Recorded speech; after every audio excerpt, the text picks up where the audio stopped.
This is going to be such a wacky episode, I'm skipping the intro and cutting right to it. Straps by Haveston, vintage military industrial design. Tudor FXD, LHD, MOD by D and friends. Let's check it out.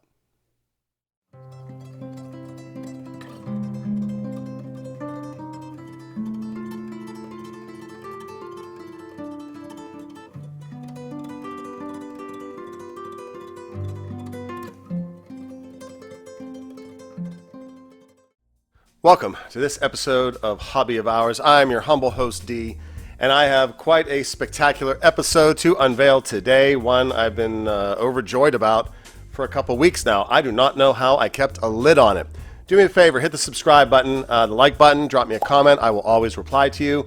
I found out that 90% of viewers aren't subscribed. Come along on the ride. I drop episodes Tuesdays and Fridays like clockwork, and some others in between. A round of shout outs to my watch friends who made this video possible. First of all, my two watch buddies that participated in the modification of the FXD. You know who you are. We would not be here without you. It's one thing for a nutter like me to have an idea. Execution is everything. And if it weren't for the two of you, we would not have gotten to execute on this pretty amazing idea.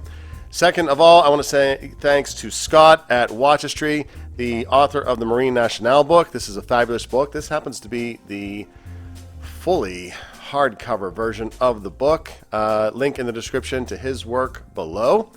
He's the one who helped me, or more or less was my guide for me doing my book. 1001 Watch Designs Volume 1, available at hobbyofhours.com. And my third shout out is to my good friend Alex at Haveston, the sponsor of today's video, for sending in these beautiful straps, for which, here to wit, we are going to put the FXD on in just a moment. We've got his M22B strap, the IVA Navy 66, and flight deck canvas. We're going to get them all on the wrist in just a minute. A little bit of background. I sold my Tudor left-hand drive. My friend of the channel, AG, shout out, bought it, and he is giving that watch its best life. Love that watch. It's a fabulous watch. It was just a little bit too big for me. But if I'm being honest, I started to miss the left-hand drive. So what did I do? I decided to mod my 39mm Pelagos by flipping the bracelet around and rotating the bezel around. Poor man's mod. And I thought that was kind of clever, if not idiotic. I'm probably going to still wear it like this until someone calls me out on it. But I got to thinking, hey, maybe this could be modified. Just have the dial rotated 180 degrees, and I could have a left-hand drive. I'll tell you why I thought of that in a moment.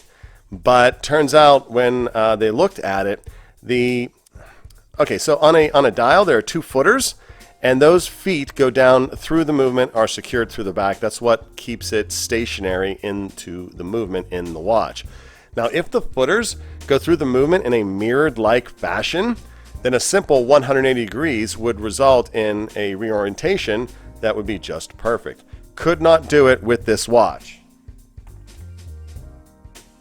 So with the 39mm idea hitting the rocks, I moved on to look towards maybe doing it with my FXD, and as you can see, we had success. And the funny thing is, it was a very easy success. The movement inside here is the Kinesi MT5602, and Kinesi is that joint venture between Tudor, Breitling, and Chanel, and they are making movements not only for themselves, but Norcane, Tag Heuer, Fortis are also heavy-duty customers for those movements, which tells us that any watch that doesn't have a date, that has 5602 in it, you can have this same modification.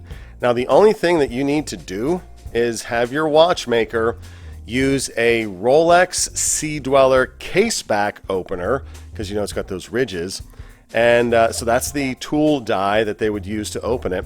Drop the movement, take off the hands, take off the dial, rotate it 180 degrees, put Humpty Dumpty back together again, and boom, you've got a left-hand drive. Well, why would I even conceive of this in the first place? When the FXD first came out, Adrian Barker, fabulous channel. I imagine if you're here, you're also there. But on the off chance you've been living under a watch rock, you got to go check out his channel. I'm going to link to a particular video in the description.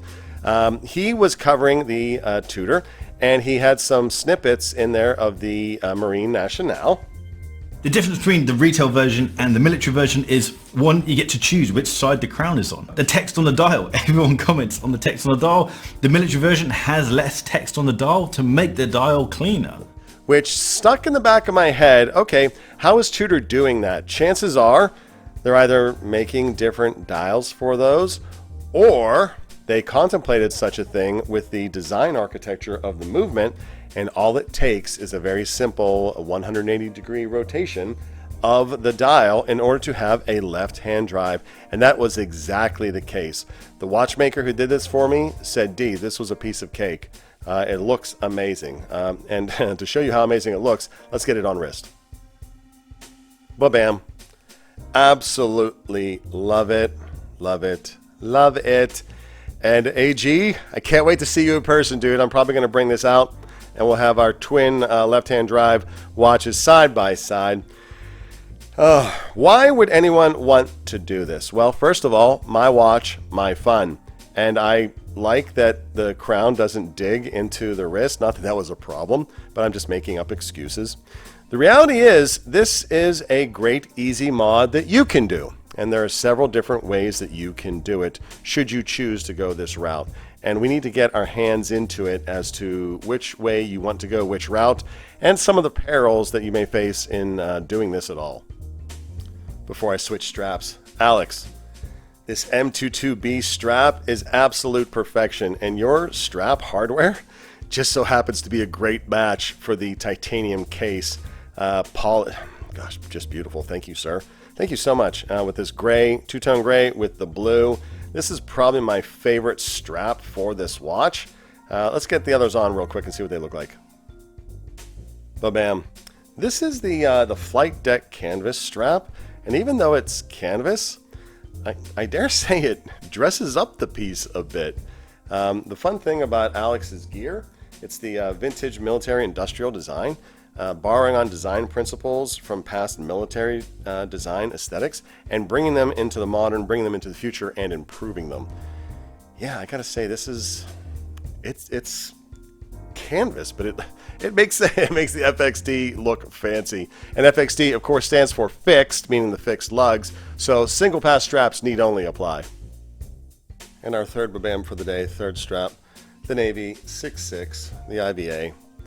I've taken the keepers off. I like the way it fits this way. Pretty gorgeous. I don't know, I think the M22 is still my favorite because of that gray, but this one's growing on me, especially because it's got the Navy emblem there, and we know that this watch is indeed used by Navy divers. And back on the Michael 22-Bravo strap, probably my favorite, probably the pick of the litter, although the Navy 66 is a close second.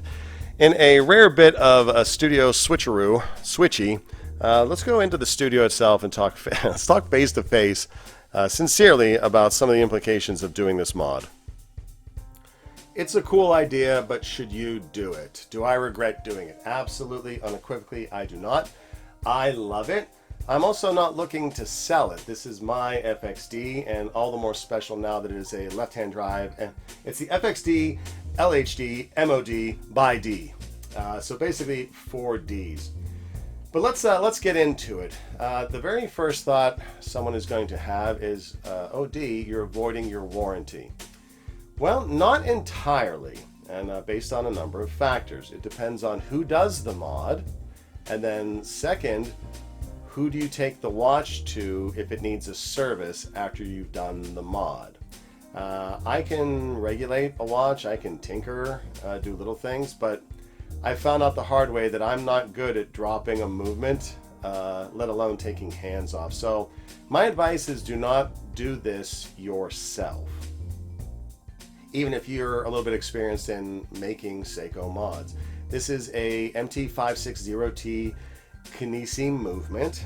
I'm dying to say Khaleesi. I almost said it 3 times earlier. It's a Khaleesi movement. So you probably want someone who is experienced, who is either a Tudor AD watchmaker or an authorized independent of Tudor repairs. I don't know exactly who in that chain can get parts for these movements in case, number one, something goes wrong.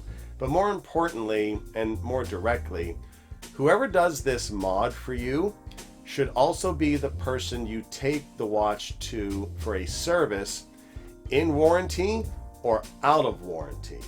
That's the watchmaker you want to navigate to, because if you take it to Pete's watches and it needs a service, whether warranty or otherwise, Pete will remember that he was the one who did the Hobby of Hours FXD mod for you, and there isn't going to be any issue around any warranty aspect to it. However, if you're in a position where you have to ship it off to Tudor, like if you went to an AD that doesn't have a watchmaker in-house and they had, oh, we have to ship this to Tudor, Tudor will either one, reject it outright, or two, will do a service. Even if it's in warranty, they won't honor the warranty. Or three, and if they do the service to it to fix the movement, you'll probably get the watch back with the dial reoriented the way it came, right-hand drive. So in the worst case scenario, let's say you only have access to a watchmaker who has a shop in a mall, and he's your buddy, and you go to Pete's Watches at the mall, and he's able to do this mod. Again, this mod is very, very simple. The cornerstone being you need the Rolex Sea Dweller caseback tool opener to get it open in the first place. And then it's just rotating the dial. Then if you need a service, that sort of individual can't service it for you anyways. It has to go to Tudor. So you're gonna have to go back to your buddy, ask him to reverse the dial, and then ship it off to Tudor. So a bit of a nuisance you may or may not want to face. So I suggest option one first.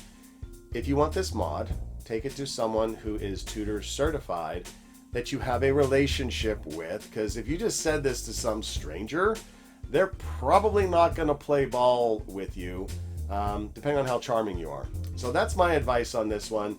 And yes, forfeiting a 5-year warranty early in the warranty is not great ownership protocol, but dang, it's so fun. So that's my advice for you if you want to go down this road.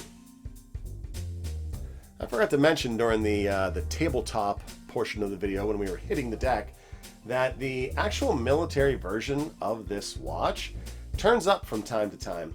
There's an Instagram channel, a seller called Lunar Oyster. He's had at least 2 of the right-hand drive military versions, the Marine Nationale versions, come for sale. And I want to say they're around 12K or 15K-ish when they sold. So those watches do end up in the private sector. I've never seen a left-hand drive one that was actually from the military. But now, if I had one of those military ones, I'd be tempted to perform this little switcheroo. And then, wow, if you had the paperwork, you probably need the paperwork. A left-hand drive military version would probably sell for 20K, only because it's so rare. But you know what? You don't need it. Literally, the only difference between this watch and theirs is the text on the dial. And if you want a left-hand drive, you can do it. Okay. Courtesy of your boy D and friends at Hobby of Hours. Haveston straps, go get you some. Link in the description of all of our videos. They are a trusted supplier, as is our discount code. Get a watch book. Marine Nationale, show Scott some love. Amazingly good work. And I guess if I have one more thing to say about this watch and the mod, I had a ton of fun doing it. My buddies had a ton of fun playing along as well. And it's a one of one right now. The only person who has this configuration is me and a bunch of Batical French divers who happened to order the military one on as a left-hand drive. So pleased to have it. So glad it came out. I'm happy I could share it with you in the event you want to try this pretty rad modification yourself. Always feel free to write me in the comments or slide into my DMs over at Instagram. Always happy to talk watches. Hope that wherever you are in this wonderful, beautiful hobby of ours, you are blessed. We'll catch you in the next one. Peace. Pick up a book. 1001 Watch Designs, Volume 1. We've got line art, oil paintings, steampunk, and even super duper realistic ones. Ones that you could probably put on your wrist today. It's a good bit of fun and a great way to share your support. Thanks for coming along on the ride.